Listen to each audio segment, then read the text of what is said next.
Students, how are you students? हम previous class में types of farming के बारे में पढ़ चुके हैं। Primitive subsistence farming and intensive farming and commercial farming. ठीक है। देन हम लोगों ने क्रॉपिंग पैटर्न के बारे में भी पढ़ा कि there are the 3 cropping season in India, rabi, kharif and zaid. Rabi season क्या होता है? जब जो फसलें विंटर में बोई जाती हैं और अक्टूबर दिसंबर में उनको काट लिया जाता है, तो रबी क्रॉप्स कहलाती हैं। जो क्रॉप्स जब मानसून आता है उस टाइम बोई जाती हैं और उसके बाद वो सितंबर और अक्टूबर में काट ली जाती हैं, तो वो खरीफ क्रॉप्स कहलाती हैं। देन द रबी और खरीफ सीज़न के बीच का जो टाइम होता है वो हमारा जायद सीज़न कहलाता है। ओके।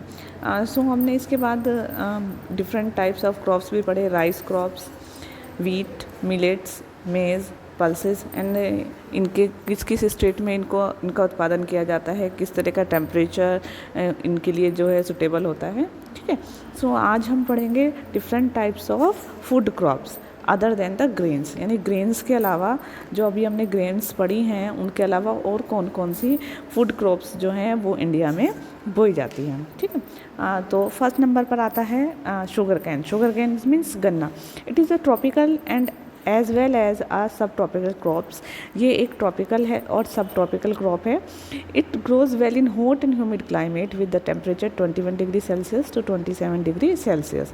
और इसके लिए कितना टेम्परेचर चाहिए? 21 डिग्री सेल्सियस से लेकर 27 डिग्री सेल्सियस तक, और हॉट और ह्यूमिड क्लाइमेट होना चाहिए। और एनुअल रेनफॉल जो है 75 सेंटीमीटर से लेकर 100 सेंटीमीटर के लिए चाहिए। Irrigation is required in the region of low rainfall. और जिन क्षेत्रों में जो है बारिश कम होती है तो वहाँ पर सिंचाई की आवश्यकता होती है। It can be grown on a variety of soil and need manual labour from showing the harvesting India. और क्या है, इसके लिए बहुत ज़्यादा लेबर की ज़रूरत होती है, मैनुअल लेबर की ज़रूरत होती है इसको बोने के लिए और काटने के लिए। और ये अलग अलग तरह की मिट्टी में भी उगाई जा सकती है।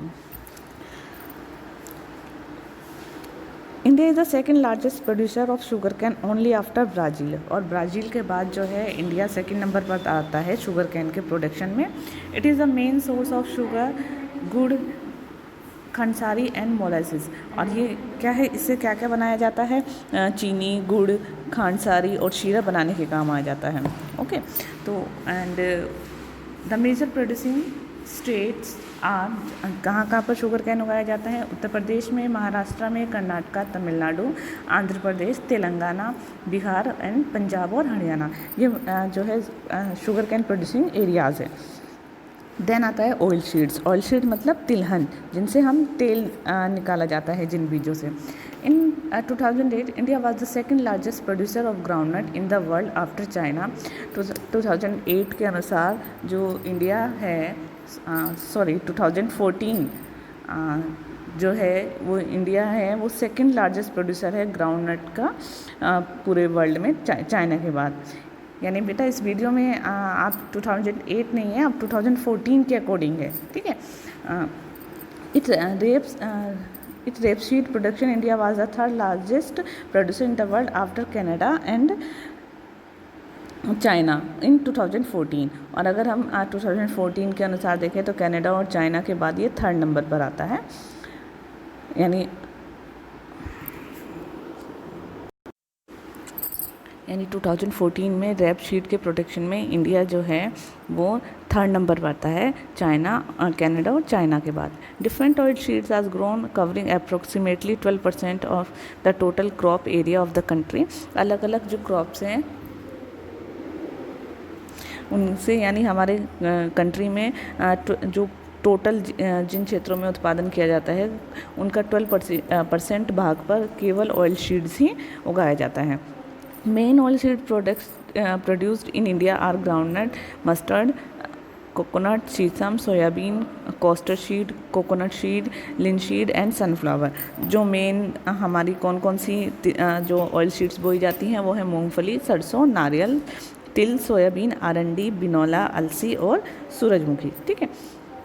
यानी ये सारे इन सब ऑयल सीड्स का इंडिया में उत्पादन किया जाता है।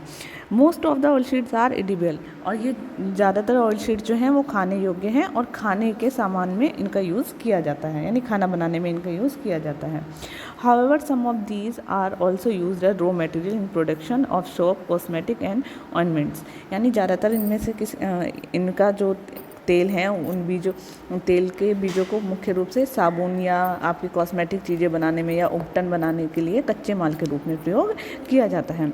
Groundnut is a kharif crops and accounts for about half of the major oilseed produced in the country। और ग्राउंडनट जो है वो खरीफ क्रॉप्स है और ये लगभग हमारे पूरे देश में जो कुल जितना तिलहन उत्पादन किया जाता है उसमें लगभग आधा भाग इसी फसल से जो है बोया जाता है, यानी मोस्टली ऑयल सीड्स के उत्पादन में 50% जो है वो सिर्फ ग्राउंडनट में बोया जाता है। Gujarat was the largest producer of groundnut followed by Rajasthan and Tamil Nadu. जो गुजरात है वो लार्जेस्ट प्रोड्यूसर है, ठीक है। उसके बाद तमिलनाडु और आपका राजस्थान, जो कि 2015 और 16 के अनुसार है। Linseed and mustard are the rabi crops. इसके बाद लिनसीड एंड मस्टर्ड जो है वो रबी क्रॉप्स हैं, ठीक है। लिनसीड मतलब अलसी और जो सरसों है वो आपकी रबी क्रॉप्स है। और सीसम इस खरीफ क्रॉप इन नॉर्थ, जो नॉर्थ में जब सीसम बोई जाती है वो एक खरीफ क्रॉप्स है, और इसको जब साउथ में बोया जाता है तो वो रबी क्रॉप्स है, ठीक है। Coaster seed is grown both and rabi and kharif crop. और जो कोस्टर यानी आरंडी है वो खरीफ और रबी दोनों ही फसलों में दोनों ही फसल की ऋतुओं में बोया जाता है। नेक्स्ट है टी मीन्स चाय। The tea cultivation is an example of plantation agriculture. जो टी कल्टीवेशन है वो प्लांटेशन एग्रीकल्चर का एक एग्जाम्पल है। It is also an important beverage crops introduced in India. और ये एक पीने वाली पेय पदार्थ यानी महत्वपूर्ण पेय पदार्थ की फसल है जिसको कौन लेकर आए थे इंडिया में? ब्रिटिश लेकर आए थे। Today most of the tea plantations are owned by Indian. लेकिन आजकल जो है ज़्यादातर टी प्लांटेशन के जो मालिक हैं वो कौन है? चाय के बागानों के मालिक वो भारतीय ही हैं। The T plant grows well in tropical and सब ट्रॉपिकल क्लाइमेट। और जो टी प्लांट है वो ट्रॉपिकल और सब ट्रॉपिकल दोनों तरह के क्लाइमेट में जो है सुटेबल होते हैं। और इसके लिए ह्यूमस वाली जो मिट्टी चाहिए, ठीक है, यानी जो उपजाऊ होते हैं जिसमें ह्यूमस बहुत ज़्यादा होते हैं, ऑर्गेनिक मैटर होते हैं, ठीक है। T basis require warm and most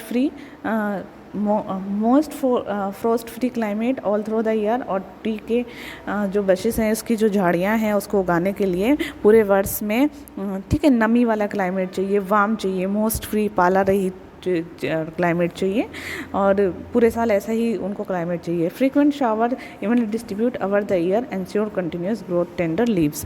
और जो है इनकी पत्तियों को पूरे वर्ष में समान रूप से वर्षा की बौछार चाहिए, ठीक है, ताकि तभी पत्तियों का इनका जो है वो बहुत अच्छे से ग्रोथ कर पाती है। यानी ग्रोथ करने के लिए उनको इक्वली बारिश चाहिए होती है।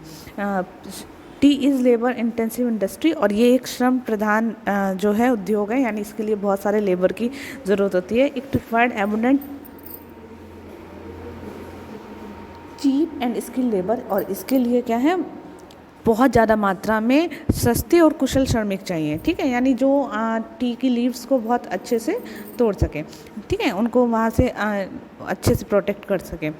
T is produce with in tea garden. और टी कहाँ पर रिस्टोर करके इसको फ्रेश करने के लिए इसको टी गार्डन में ही इसकी पत्तियों को एक जो है रिस्टोर किया जाता है। Major tea producing state are, जहाँ पर जो टी प्रोड्यूस की जाती है वो कौन कौन से स्टेट हैं?